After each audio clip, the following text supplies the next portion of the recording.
आणि म्हणून मित्र म्हणून तुमचा पक्ष वाढावा. कारण आम्हाला नेहमी वाटत आहे की राज्यामध्ये किंवा देशामध्ये काँग्रेसने अनेक वर्ष सत्ता केली आणि पुढे आम्ही करत राहू. आम्हाला जी काळजी आहे ती जबाबदार विरोधी पक्षाची. मधल्या काळात आपल्याला संधी मिळाली. 4-4.5 वर्ष तुम्ही या राज्याचे उपमुख्यमंत्री म्हणून गृहमंत्री म्हणून तुम्ही काम केलं. ठीक आहे, लोकांना आवडलं नाही ते वेगळं. तरी पुन्हा आम्हाला निवडून दिलं तर आमचा नाईलाज आहे. परंतु तुम्ही एक विरोधी पक्षाचे नेते म्हणून अतिशय प्रभावी आहात, मान्य केलं पाहिजे. सभागृहामध्ये गोपीनाथराव मुंडे उभे राहिले म्हणजे अनेक काँग्रेसचे सुद्धा लोक ऐकायला मध्ये येतात सभागृहामध्ये. आणि कुणाबद्दल काय बोलतात म्हणजे आमच्या लोकांबद्दल, कुणाबद्दल काय म्हणजे आमच्याबद्दल, ते ऐकण्याच्यासाठी ते नेहमी त्यांना विचारतात. त्या विषयावर फारसे बोलायचे नाही, कारण त्यांना माहित आहे इकडे यायचं पुन्हा आपल्याला.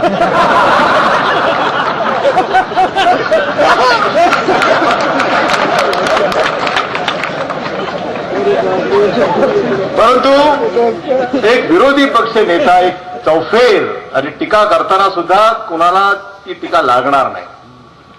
टीका आपण करतो पण वैयक्तिक कुणाला बोचेल अशी टीका गोपीनाथरावनी कधी केली नाही, मला मुद्दाम सांगितलं पाहिजे. पण त्यांना हे म्हणायचं ते बरोबर त्याच्यापर्यंत पोहोचवण्याची एक जबरदस्त हातोटी ही आम्ही त्यांच्यामध्ये नेहमीच पाहिलेली आहे. परंतु आता ते महाराष्ट्रातून दिल्लीला चाललेले आहेत, त्यामुळं पाशा पटेलला जे काही अवलंबून राहायचं ते आमच्यावरच राहावं लागणार आहे. फार फार तर ते जर निवडून गेले तर खासदार फंडातनं काही मदत करतील. जावडेकरांनी त्यांच्या पद्धतीप्रमाणे तुम्हाला 25च दिले तर ते पुण्याचे खासदार आहेत. परंतु गोपीनाथरावजी मुंडे तुमचे काय जे 2 कोटी ते मिळणार आहेत त्यांना ते सगळं हाताळी 2च्या 2 कोटी रुपये तुमच्या संस्थेला दिल्याशिवाय राहणार नाही. कारण मनाने अतिशय सरळ आणि मोठा माणूस.